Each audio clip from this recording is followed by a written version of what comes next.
mendengar suara jeritan dari banyak manusia. Perempuan yang dicambuk oleh bayi itu, tapi perempuan itu dicambuk menggunakan tali pusar bayi itu.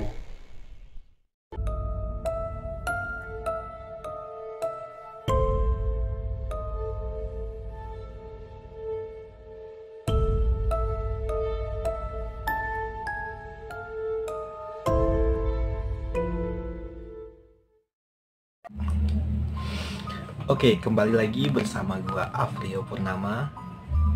Dan untuk cerita pengalaman nyata di video kita kali ini, yaitu cerita tentang pengalaman mati suri yang dialami oleh saudara kita Jeki.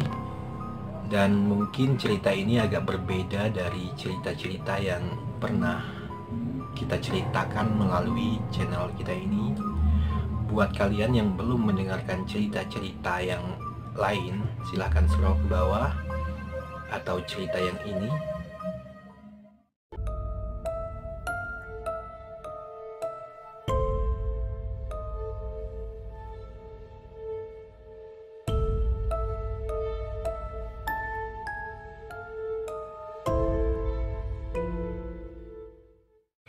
Silahkan scroll ke bawah untuk mendengarkan cerita-cerita yang sudah ada, dan juga untuk video selanjutnya kita punya cerita yang ini.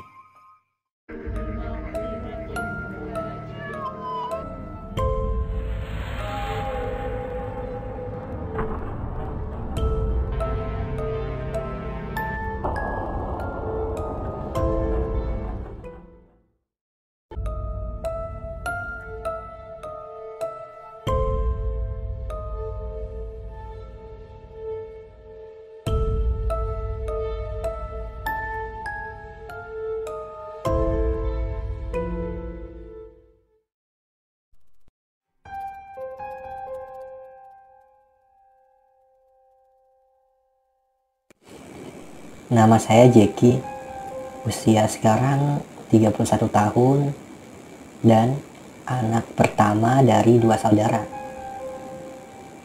Bapak meninggal ketika saya berusia 5 tahun, dan semenjak saat itu saya dan adik sudah yatim. Saya hanya tamatan SD. Saya kerja untuk menjadi tulang punggung keluarga dan membiayai sekolah adik saya. Semenjak saya sudah tidak sekolah lagi, saya pun pergi merantau ke pedalaman jauh dari kampung saya.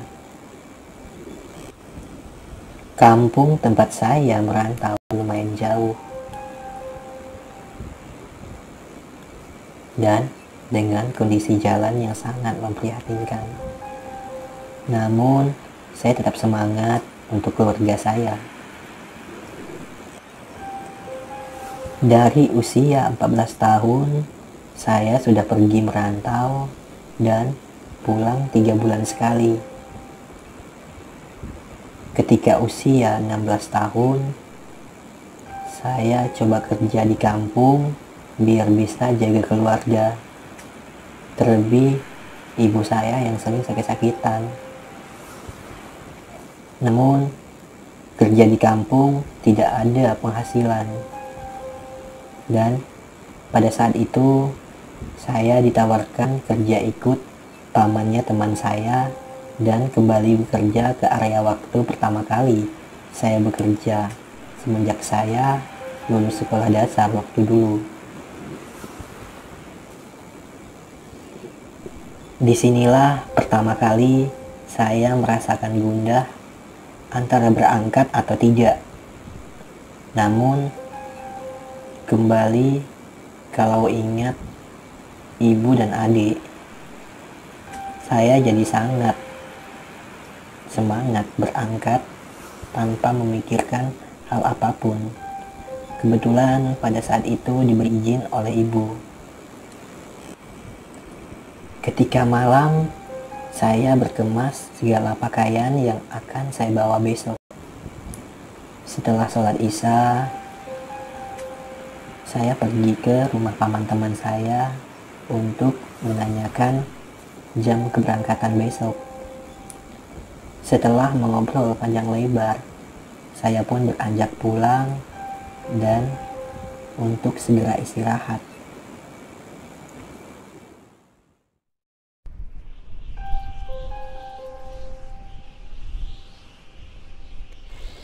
Pagi pun tiba.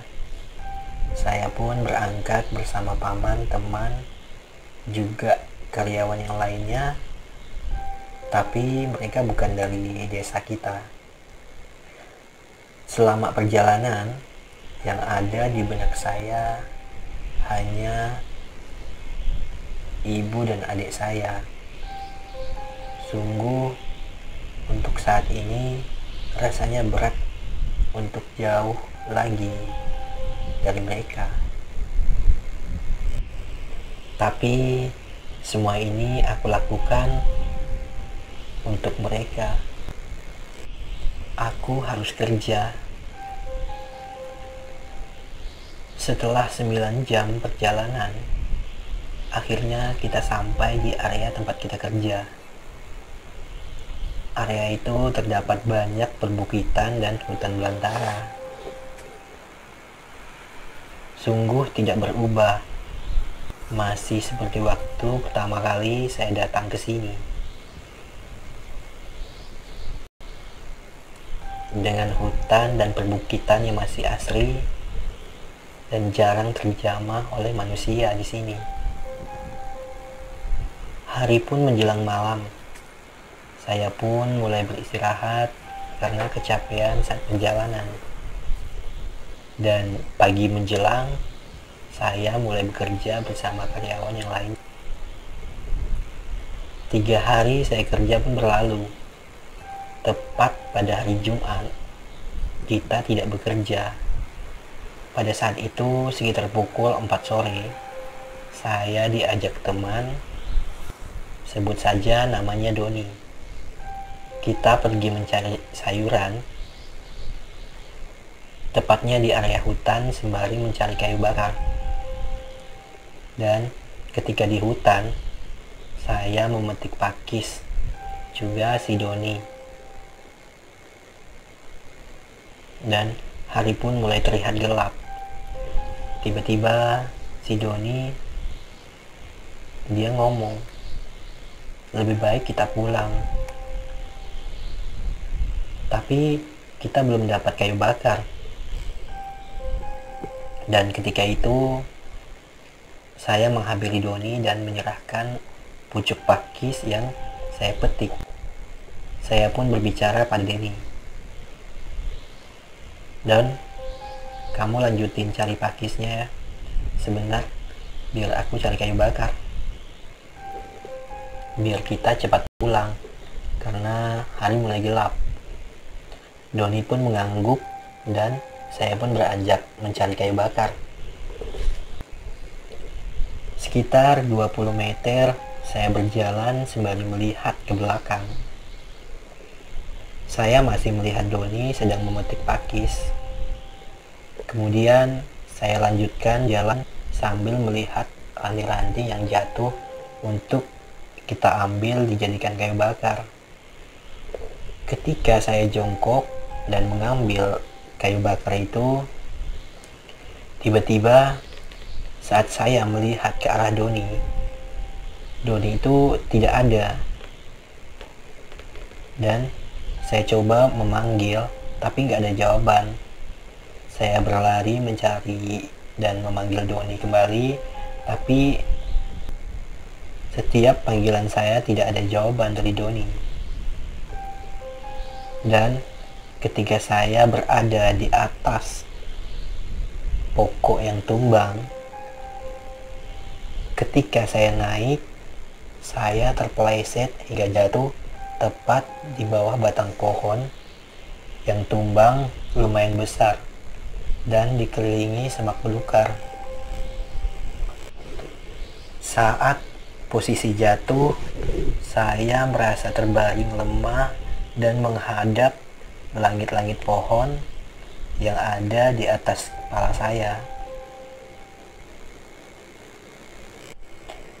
Dalam pandangan saya seperti melihat ada cahaya putih kecil di batang pohon yang tumbang itu. Semakin lama, cahaya itu semakin terang, dan saya seperti masuk dalam cahaya itu.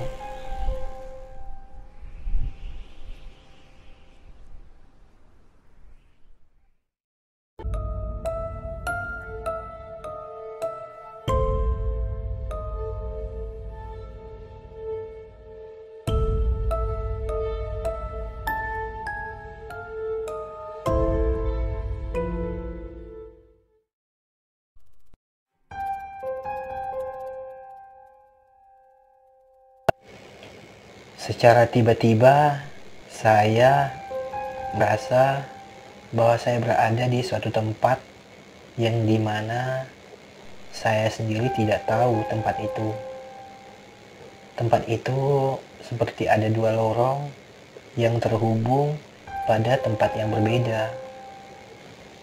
Dan tiba-tiba saya diangkat dua sosok ke atas kayu yang mereka pikul. Ketika saya ingat dan ingin melihat kedua sosok itu, tapi kepala saya tidak bisa menoleh.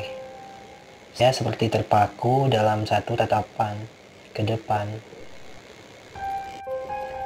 Saya diangkat dan berjalan ke suatu tempat yang dimana jalan itu sangat kecil. Tapi saat tidak bisa melihat dua sosok itu berjalan, jalan itu seperti batu dan dikelilingi air, tapi air itu seperti bara api. Dan ketika saya sampai di sebuah gerbang batu, kedua sosok itu berhenti, dan di situ saya melihat pemandangan yang sangat mengerikan menurut saya. Di situ saya melihat seperti lautan manusia yang dilempar dari atas bukit batu. Tapi saya tidak melihat sesuatu yang melempar mereka. Yang terlihat hanya manusia-manusia yang seperti dilempar dari atas dan jatuh ke air itu. Dan di situ terdengar suara jeritan dari banyak manusia. Orang-orang yang dilempar itu sudah seolah-olah mereka diangkat dan dilempar kembali. Mereka dilempar, kemudian mereka diangkat lagi, terus dilempar lagi.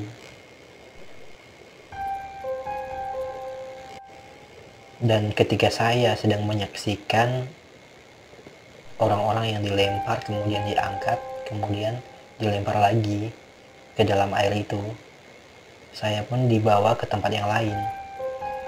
Di situ saya tidak diangkat sambil berjalan di bawah dua sosok itu. Saya hanya diputar, dan ketika saya diarahkan ke arah kanan, tiba-tiba tempat itu berubah seperti ada sungai dan air terjun tinggi. Dan di situ banyak burung yang terbang, dan juga udara yang saya rasakan saat itu sangat tenang. Namun tidak begitu lama, saya diputar kembali ke arah kiri. Di tempat itu gelap. Saya tidak bisa melihat apa-apa. Dan ketika saya ingin berteriak, tiba-tiba tempat itu menjadi tempat seperti danau. Namun danau itu berwarna merah seperti nanah. nanah yang dicampuri dengan darah. Dan di danau itu dikelilingi seperti kepala tengkorak manusia. Dan seketika itu tiba-tiba muncul manusia-manusia dari dalam air itu.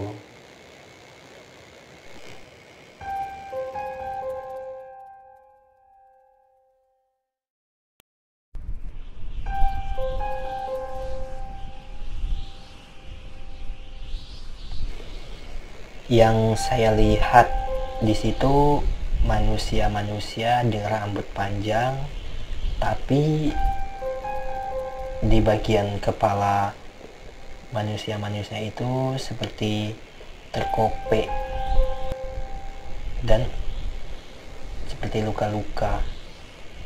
Namun ketika mereka muncul dari air danau yang seperti nanah itu, mereka seperti memakan sesuatu.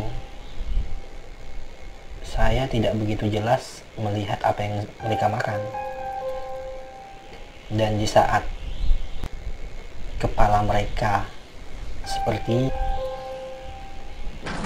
ada kilatan petir yang menyambar setiap kepala-kepala manusia itu. Di saat itu saya merasa sangat ketakutan.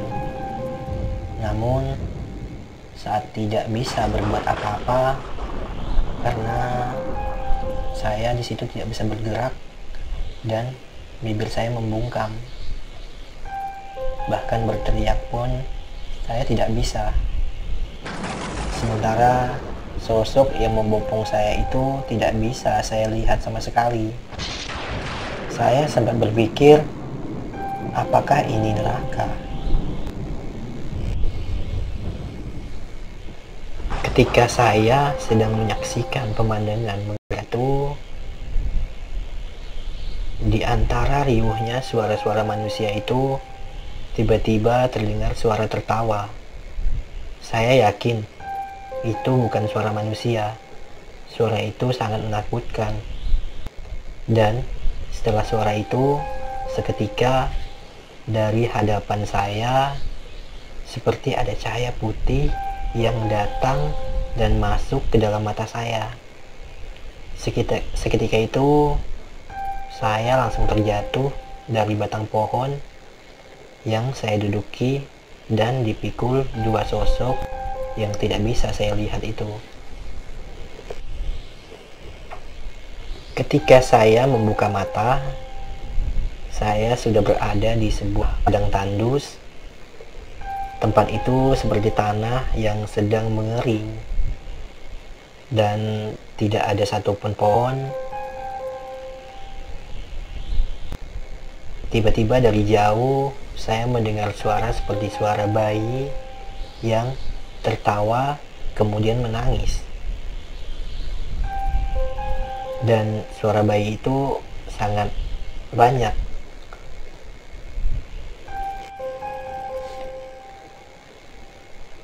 Kemudian saya melihat ke arah belakang saya, di mana posisi saya berdiri. Tiba-tiba datang suatu angin dari kejauhan. Angin itu seperti pusaran angin. Terlihat pusaran angin yang sangat besar. Namun yang saya rasa aneh, angin itu membawa manusia-manusia yang berputar. Seketika itu saya pun berlari ke arah suara bayi itu. Dan saya mendekat tepatnya di atas bukit yang ada batu itu. Suara bayi itu semakin terdengar.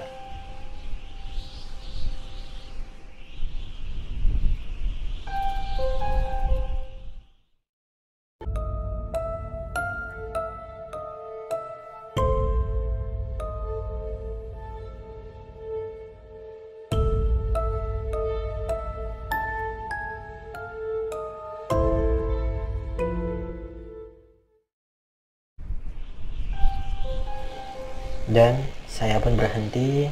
Kemudian saya melihat ke arah belakang saya, apa angin itu masih terlihat. Tapi seketika angin itu tidak terlihat lagi. Bahkan manusia-manusia yang dibawa oleh angin itu tidak terlihat. Dan pada saat itu suara bayi-bayi itu masih terdengar di kuping saya. Saya langkahkan kaki saya pada waktu itu. Kemudian ada sebuah bukit kecil dan saya menaiki bukit itu. Dan pada saat itulah terlihat kembali pemandangan-pemandangan yang saya rasa sangat mengerikan buat saya. Di tempat itu ada banyak wanita dan saya tidak terlalu melihat adanya laki-laki di tempat itu, karena di kerumunan manusia-manusia di situ yang saya lihat dia perempuan semua.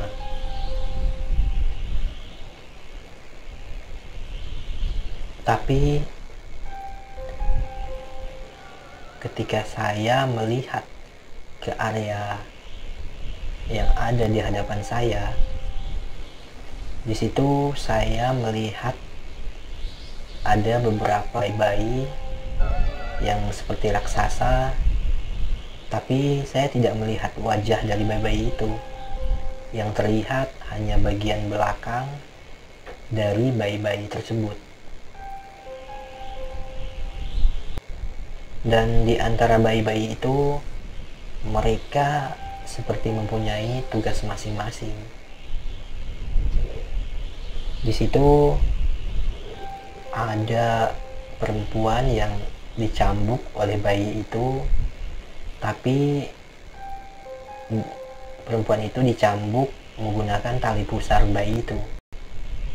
Dan di tali pusar tersebut ada seperti duri-duri yang menyatu dengan tali pusar itu.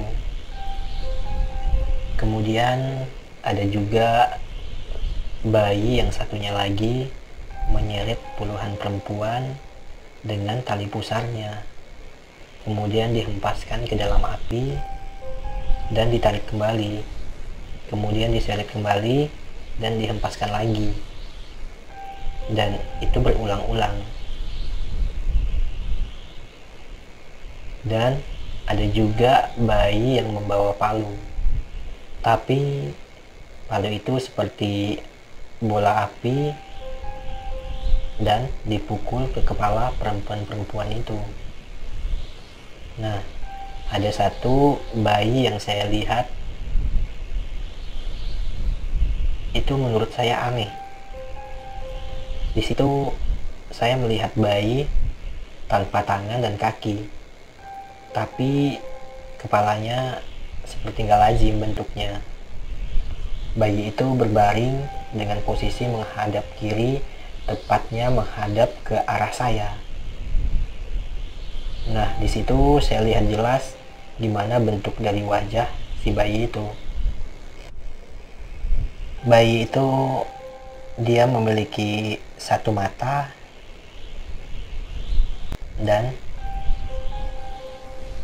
dari mulut bayi tersebut keluar cairan seperti nanah. Cairan itu berwarna putih.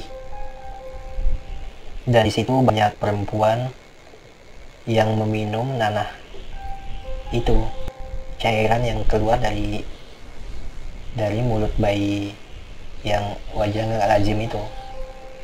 Dan kemudian perempuan-perempuan yang meminum itu dilempar ke jurang. Seketika itu saya mendengar suara seperti suara ibu saya memanggil dari arah kanan saya, namun saya tidak melihat sosok dari ibu saya. Tiba-tiba dari atas saya ada sebuah cahaya lagi yang masuk ke badan saya. Pada saat itu saya nggak sadar, dan di situ badan saya seperti merasakan rasa sakit yang teramat sangat. Dan tubuh saya tidak mampu untuk digerakkan. Di dalam hati saya selalu istighfar, serta terbayang wajah ibu saya. Dan seketika di saat saya membuka mata saya sudah berada di suatu tempat yang gelap. Tempat itu sangat gelap. Di tempat itu saya hanya bisa diam karena seluruh badan saya sakit dan tidak mampu untuk digerakkan. Tidak begitu lama, suara alunan ayat-ayat terdengar di kuping saya. Dari suara yang kecil, dan semakin lama suara lantunan ayat-ayat suci Al-Quran itu dia semakin terdengar di telinga saya. Dan suara yang membaca ayat-ayat itu tepat di posisi telinga kanan saya. Saat saya menoleh, tiba-tiba saya melihat ibu yang sedang sholat, dan cahaya itu seperti menyoroti ibu saya yang lagi dalam posisi sholat. Di situ saya ingin memanggil ibu saya, tapi tidak bisa. Bibir saya membungkam, dan setiap saya ingin memaksakan untuk bangun, badan saya terasa sakit sekali. Kata-kata dalam hati saya yang saya ingat hanya itu. Saya memanggil ibu saya dengan keadaan menangis. Dan seketika terdengar suara seperti suara laki-laki. Saya nggak tahu beliau berbicara menggunakan bahasa apa. Ada seperti kata-kata bahasa Arabnya, tapi tidak terlihat sosok yang berbicara itu. Setelah saya pahami, intinya dia mengatakan bahwa ibumu menunggumu. Karena ada satu kata di situ yang saya tahu, yaitu Umi, dan suara itu menyebut kata Umi.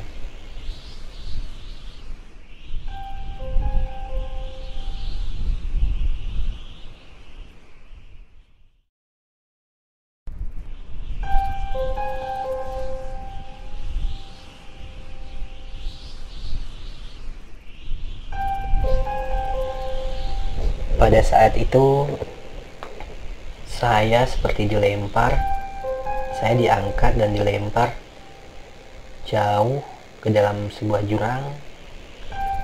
Jurang itu sangat dalam karena saya merasakan seluruh urat aliran darah saya seperti ketarik dan rawan. Dan pada posisi saya jatuh, di situ saya terhempas di sebuah benda seperti awan. Dan pada saat itu ketika saya memejamkan mata, saya mendengar suara-suara yang mengobrol.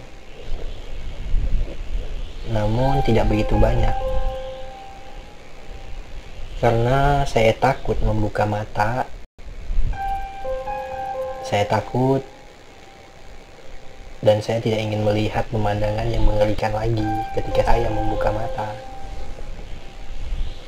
Kemudian tidak lama dari arah kanan saya terdengar suara perempuan menangis. Dan seketika di jidat saya merasa seperti ada orang yang mencium jidat saya. Secara pelan-pelan saya membuka mata saya, dan seingat saya ketika itu ibu kembali membacakan surat-surat saat saya membuka mata saya dan saya panggil ibu saya, Bu, Bu. Dan seketika terlihat ibu membuka kain yang menutupi wajah saya. Seketika itu ibu pun langsung memeluk saya dan sambil mengucapkan, "Alhamdulillah ya Allah, Kau kembalikan anakku." Seketika itu tamu yang datang tidak banyak, hanya sekitar 7 orang, karena pada saat itu waktu tengah malam. Ada juga sebagian tamu yang lari dan ada juga yang masih duduk.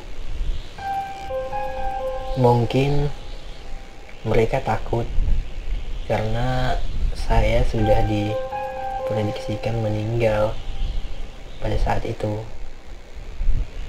Dan seketika saya membuka mata lagi. Mungkin itu yang membuat mereka takut. Kemudian ibu pun membukakan kain panjang yang menutupi seluruh badan saya dan saya disuruh minum dan juga disuapin ibu dengan tangisan kebahagiaan beliau. Pada saat itu aku masih terkulai lemah. Untuk berbicara pun aku masih tak mampu. Hanya kata-kata ibu yang mendorongku untuk bicara.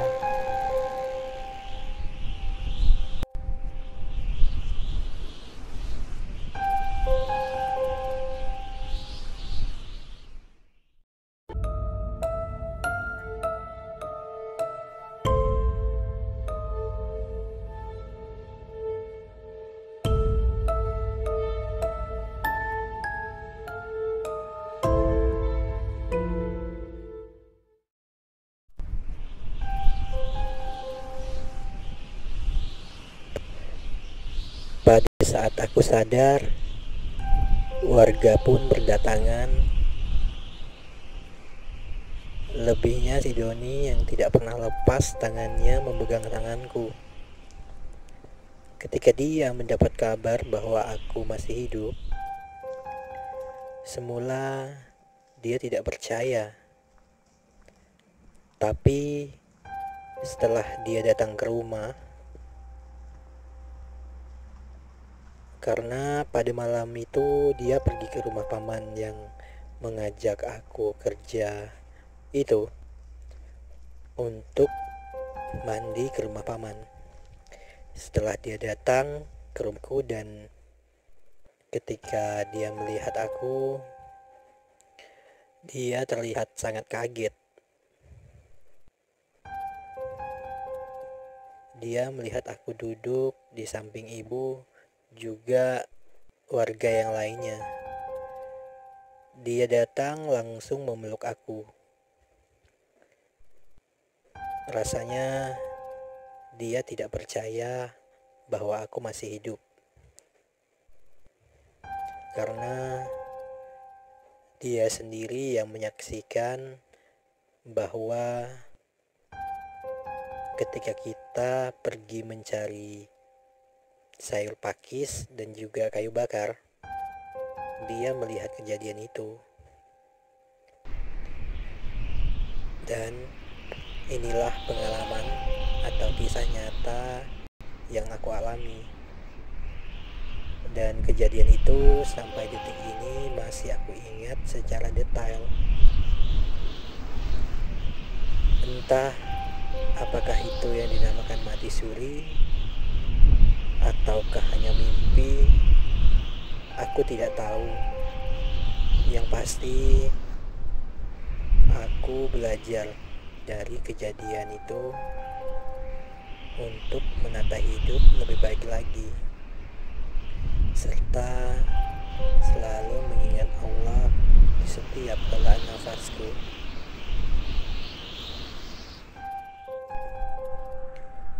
Dan semoga saudara-saudariku semua yang mendengar ceritaku ini bisa memetik hikmah positif dari kejadian yang aku alami. Terima kasih buat semuanya. Semoga kita semua selalu dijaga oleh Allah dan dijauhi segala kesulitan kita, bahwa hidup dan mati itu di tangan Allah.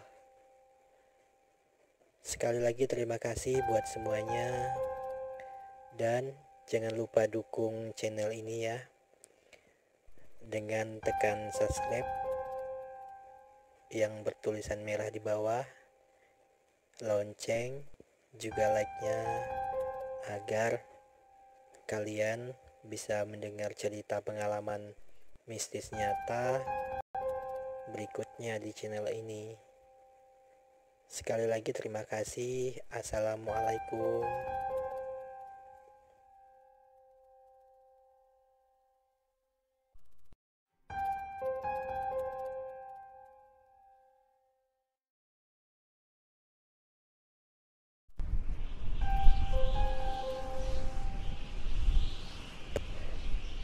Pada saat aku sadar, warga pun berdatangan.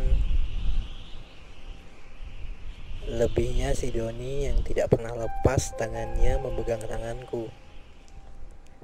Ketika dia mendapat kabar bahwa aku masih hidup, semula dia tidak percaya.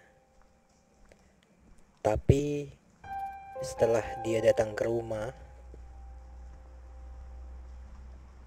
karena pada malam itu dia pergi ke rumah paman yang mengajak aku kerja itu untuk mandi ke rumah paman. Setelah dia datang ke rumahku dan ketika dia melihat aku, dia terlihat sangat kaget. Dia melihat aku duduk di samping ibu, juga warga yang lainnya. Dia datang langsung memeluk aku. Rasanya dia tidak percaya bahwa aku masih hidup, karena dia sendiri yang menyaksikan bahwa ketika kita pergi mencari sayur pakis dan juga kayu bakar, dia melihat kejadian itu. Dan inilah pengalaman atau kisah nyata yang aku alami. Dan kejadian itu sampai detik ini masih aku ingat secara detail. Entah apakah itu yang dinamakan mati suri ataukah hanya mimpi, aku tidak tahu. Yang pasti aku belajar dari kejadian itu untuk menata hidup lebih baik lagi, serta selalu mengingat Allah di setiap helaan nafasku.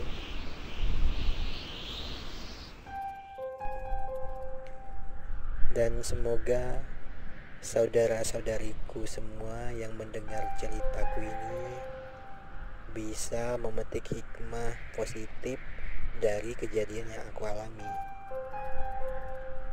Terima kasih buat semuanya.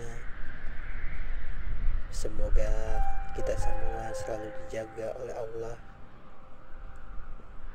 dan dijauhi segala kesulitan kita, bahwa hidup dan mati itu di tangan Allah.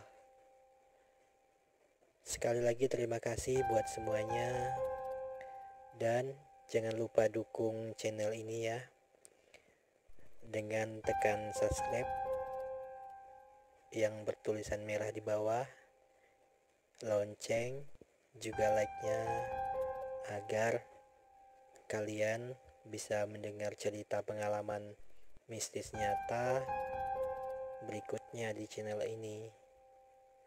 Sekali lagi terima kasih. Assalamualaikum.